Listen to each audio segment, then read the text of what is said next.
Supply chain is not part of the economy. Supply chain is the economy. In other words, if you want to understand the economy, you're really talking about the supply chain at every aspect. Something as simple as a loaf of bread. You buy a loaf of bread at the grocery store. Like, okay, well, I guess it came from a baker, and I guess they took it from the bakery to the store by truck. So there's a supply chain.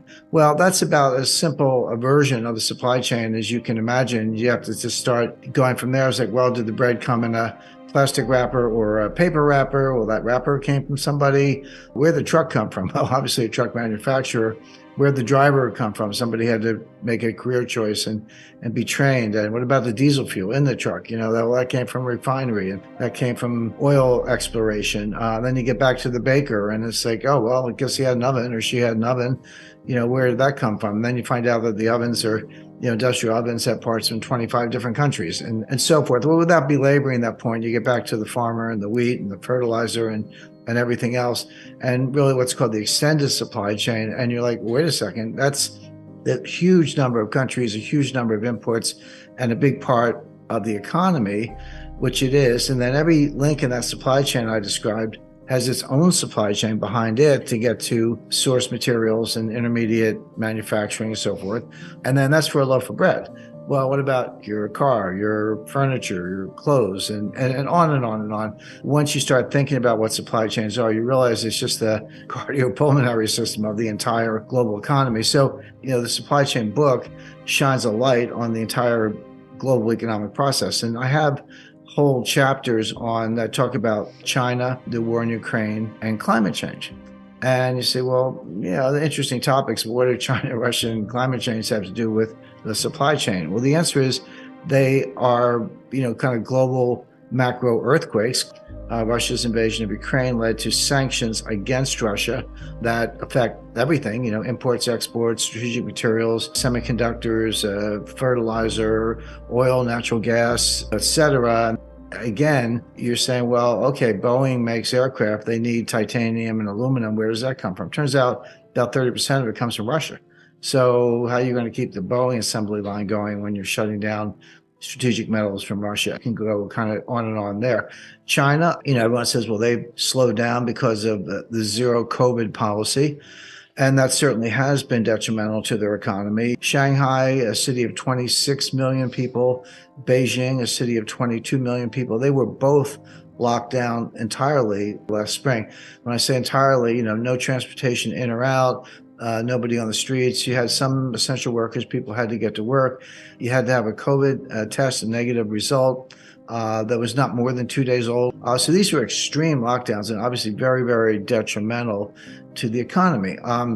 Now, those have died down a little bit, and China's saying, now we're going to relax our zero COVID policy a little bit. So what's new? Why are supply chains breaking down? What's new about the supply chain that makes it different than any other period in the history of the world? And what's new were two things, and they arose around 1989. The first was you had a combination of increased computing power, algorithms, artificial intelligence, better data collections, a new model. So you suddenly had the computational telecommunications and data and mathematical tools to be a lot more sophisticated about how you handle the supply chain. But the second thing that happened at the same time was 1989, the fall of the Berlin Wall, 1991, the collapse, demise of the former Soviet Union, which gave rise to new trading partners in both in Eastern Europe, where they were no longer behind the Iron Curtain, Poland and Romania and Hungary and many other countries.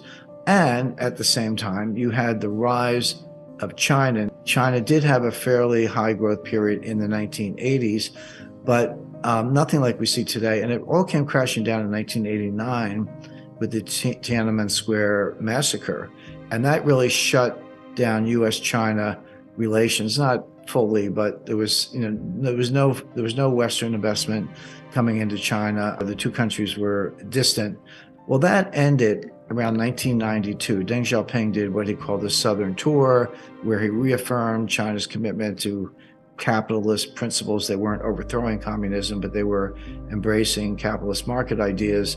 There was a thaw in U.S. relations, and then it was like, no holds barred. Then that's when the U.S. investment really did pour in. So all in a short period, between 1989 and 1992. You had the fall of the Berlin Wall, the fall of the Soviet Union, new republics. China kind of re-enters the game, and all this. This was globalization. So now all of a sudden you had the science I described, computing and artificial intelligence and applied math, and a true global market. So now the supply chains could go 9,000 miles from Chongqing to New York, or from Shanghai to Seattle, or London to Hong Kong, of course. So this was true globalization, much larger scale, much longer supply chains, and it worked. And so this was a period I call supply chain 1.0, 30-year period from 1989 to 2019. Now, why did it break down around 2019? Three things. A lot of people look at the pandemic and they go, oh yeah, COVID, that disrupted everything. That was the problem. And some people look at the war in Ukraine and the Russian sanctions and go, that was the problem. And they both made it worse. They both made it worse, no doubt about it, made the supply chain worse. But it really started in 2018 with Trump's tariffs on China. So Trump put tariffs on appliances and solar panels. Well, China didn't stand still for that. So China said, well, what can we do to strike back? Well, at the time, China was and is the world's largest importer of soybeans. They need the protein. They don't have enough. The US and Brazil are the two largest exporters of soybeans. Well, China was buying all their soybeans from the United States because they were trying to reduce the trade deficit. We were buying so much stuff from them, and China said, well, what can we buy from the US just to kind of balance the books a little bit? And the answer was soybeans. Well, when Trump put the tariffs on, China redirected all of their soybean orders to Brazil. They stopped buying US soybeans and they bought them all from Brazil.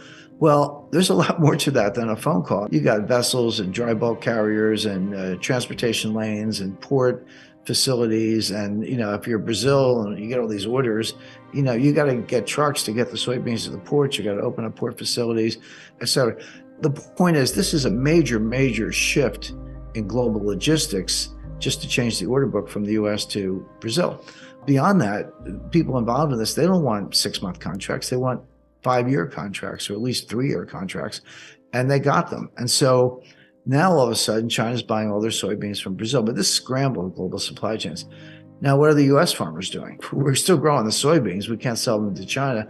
Well, it turns out the Netherlands needed them. So, okay, we'll sell them to the Netherlands and distribute them to Europe, which they did. And then this went on and on because Trump put more tariffs on to retaliate. China took more actions against the United States, canceled purchase. So, and it escalated from there. Now, again, COVID made it worse. The war in Ukraine made it worse.